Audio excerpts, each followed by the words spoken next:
running back. I love this story. Snaps. I love this story. Meanwhile, why an influential friend of the show says the Steelers are not making the playoffs. Bill Barnwell, friend of the show. Oh, friend of the show. That is true, yeah. I haven't talked to him in years. They haven't called you, I don't even have his number. But right now, there are so many bad lists in the sports world that one man here woke up and said, not today. Not on my watch. So today, List Week continues with self-proclaimed professional list maker. That's right. Nick Wright delivering this latest list. Top 5 rosters in the league. Is this an homage to Bucky Brooks? Well, no, so here's the thing. You might be like, oh, I've seen these before. Yeah. We see websites do these all the time, usually top 10s and it's rosters. I'm here to tell you, all those people do them wrong. Oh. Because they treat their roster as if it's actually roster excluding the quarterback. What they are giving you is the best 2 through 53s, which is useful and interesting, but that's not the roster. No. Last I checked, if you go to any team's homepage, click on the roster button, there's a whole section for quarterbacks because they are on the roster. So these are the 5 best rosters in the league. This is what separates you from everybody else. Exactly. The quarterbacks are on the roster. They're literally on the roster, so when we talk top 5 rosters, you should include them. Now, it doesn't mean they're the entirety of it, but they obviously impact it. So number 5, the Cincinnati Bengals. You're not going to see them on anybody else's. It's weird. The same people will be like, hey, 5 teams who could win the Super Bowl, they'll be on there, but top 5 rosters can't do that. Well, I don't know who plays in the Super Bowl. Guys on your roster. Joe Burrow, don't love the hair, do love his attitude. So his quotes this offseason I thought have been excellent. And the things he has said about reminding himself about how much the losing hurts, about how hard he has to work. And I think Joe Burrow has the exact right disposition to come back from a wildly frustrating and disappointing year. Not being healthy at the beginning, playing poorly, finally getting healthy, playing great, and then suffering a freak injury. You add to that, they didn't get rid of T. Higgins like I thought they would. They might pay for that down the road, but this year it helps them. Their defense last year was wildly problematic. They bring in Geno Stone, which I like. They had other players in the secondary. I expect a better year from their edges, Hubbard and Hendrickson. Obviously, I think Chase is going to get it done. And I don't think the loss of Joe Mixon is that significant. And they spent a first-round pick on a tackle. He's banged up, but I like that pick. They're number 5. Number 4. Hey there. No. Oh, yeah. The Chicago Bears. Oh, boy. I would just like to know what the biggest weakness on the roster is. The answer to that is probably left side of the offensive line, but they have a stud right tackle. They have arguably the best 1 through 3 wide receiver group in the league. Not the best 1 or the best 2, but as far as if Keenan Allen's your number 3, DJ Moore, and I think Rome Odunze is a legitimate number 2 the moment he walks into the league. That's great. I love DeAndre Swift. I know a lot of Eagles fans evidently think they're getting a huge upgrade with Saquon. I don't know that I agree with that. This defense was elite the moment they got Montez Sweat last year. They added help in the secondary. Jalen Johnson's one of the 5 best corners in football. Number 4 roster in the league, the Chicago Bears. Number 3. See, the quarterback being on the roster cuts both ways, boys. Okay. The San Francisco 49ers. Everybody has them as the number 1 roster in football, not me.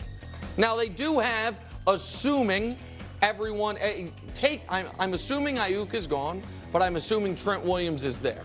I understand Trent Williams is not currently coming to camp, but nobody thinks he's going anywhere. You have the best left tackle in football, one of the best edges in football, one of the 3 or 4 best tight ends in football, to go along with when you get Hufanga back, one of the best safeties in football and the best running back in football. I think they will miss Ayuk, assuming he's gone, but maybe at this point, maybe they're able to keep him. You're fine at quarterback. I don't think you're great at quarterback. I don't think you're dead at quarterback.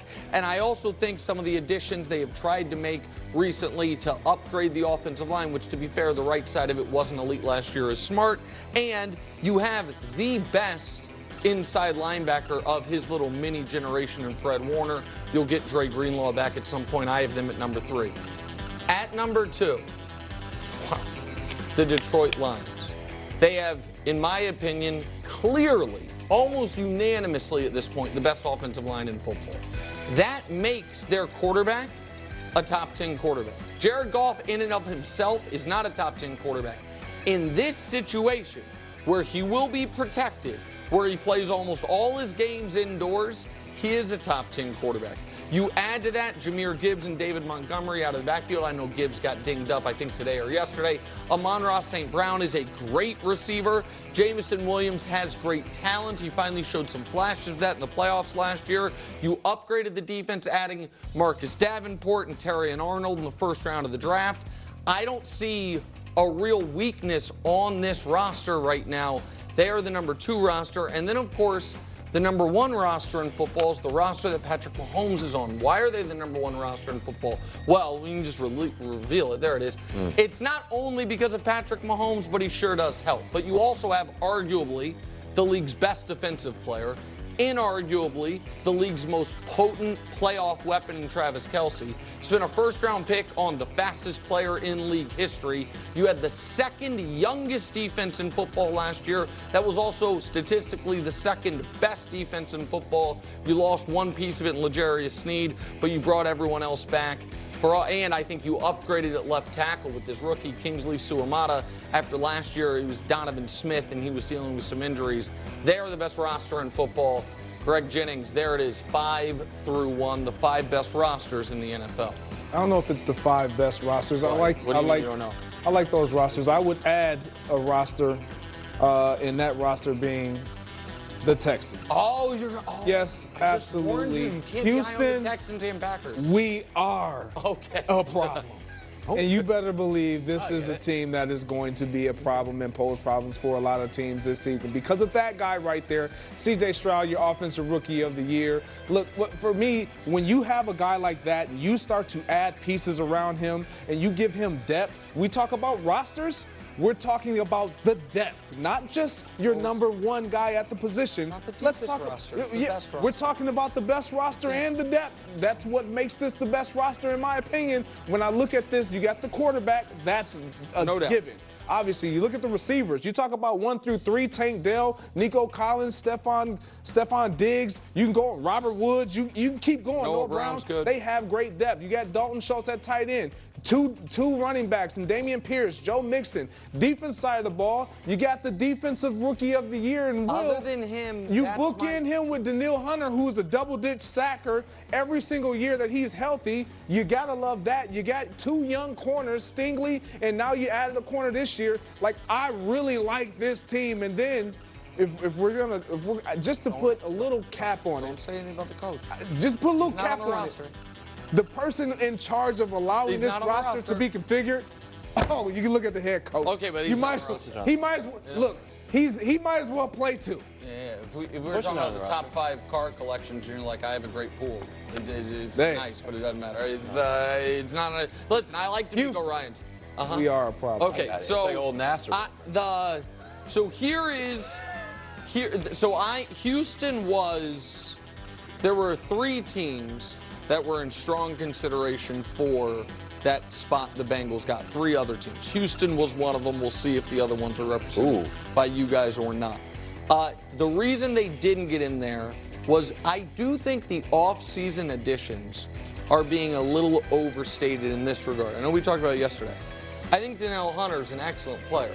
But Jonathan Grenard was on this team last year, and he was, I think, as good last year as Danielle Hunter. I expect him to be this year, and he's gone.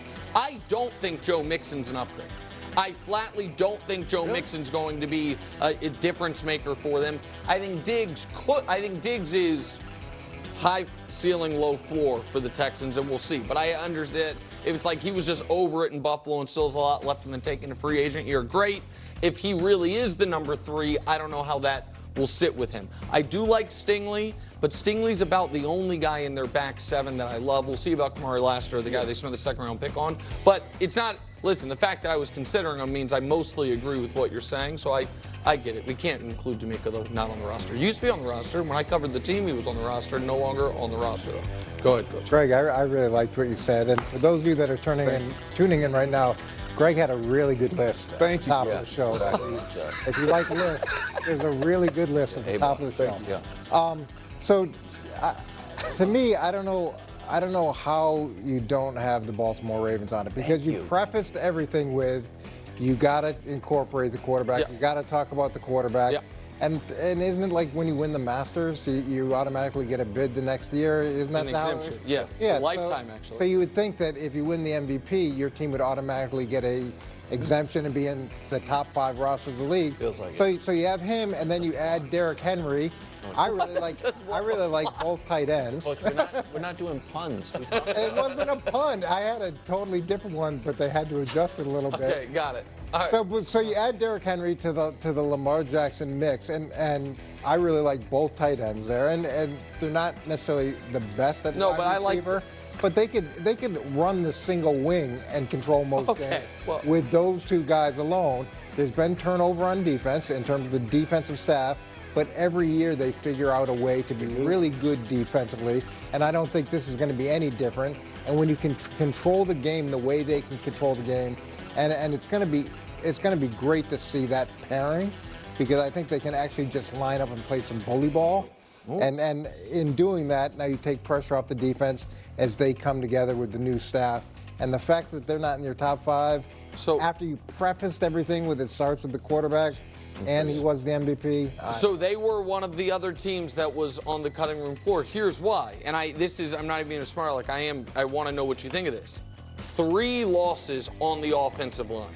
So your left tackle, who's excellent but oft injured, and Ronnie Stanley's there, and Tyler Lindenbaum, who now that Kelsey's retired, is probably the best center in the league. So I mean, those guys are excellent when they're there, and Linderbaum you don't really worry about.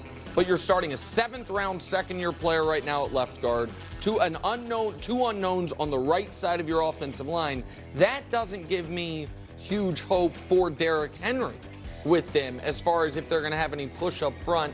And then on defense, this is not about coaching, but I think Mike McDonald got the most out of a lot of guys who had career years last year on that defense. You lost those players, and so I don't know that aside from Roquan Smith and Kyle Hamilton, who the outstanding blue chip defensive players on this roster are. Those are my 2 legit. And you mentioned wide receiver. I think they're both legitimate concerns, and from the defensive perspective, anytime you change over the staff, there's definitely some transition, but they've done it multiple times. That's fair. It doesn't matter who's been in control of that defense, they've found a way to be good, and they do a really good job from a draft perspective of inserting pieces into what they want to do. From the offensive line perspective, when you've got a quarterback like Lamar, who's not traditionally going to stay in the pocket anyways, those guys don't matter as much. And we saw what Derrick Henry was able to do with not the best blocking situation, really over the past couple years. So he's made it work. You've got the threat of Lamar. I think the O-line is going to have a lot of pressure taken off because of the way that they can generate. That's fair. I don't love the receivers. I don't love the offensive line. They don't even need to catch a ball. Well, you didn't even mention. I thought you were definitely going to talk about Patrick Ricard, top 3 fullback in the league. Oh, I do love. I knew you were going to love Patrick Ricard. All right, Wilds. Well, I'm going to debut a new take. Eagles. 49ers light. Just debuting it. The Eagles are a little bit like the club when you down the street from the club you want to go into, but then you're like, you can't come in here with like 4 dudes. What are you doing? I'm like, okay, I guess I'll go down the street to the other club, which isn't as good as the hot club, but you're still in having a good time. Lost to the Chiefs in the Super Bowl, 2 great pass catchers, and Saquon Barkley. You know what people are calling Saquon Barkley? Christian McCaffrey-esque. Okay, yeah. I'm just saying, Christian McCaffrey-esque. So the offense very similar. The defense, however, I don't think as similar.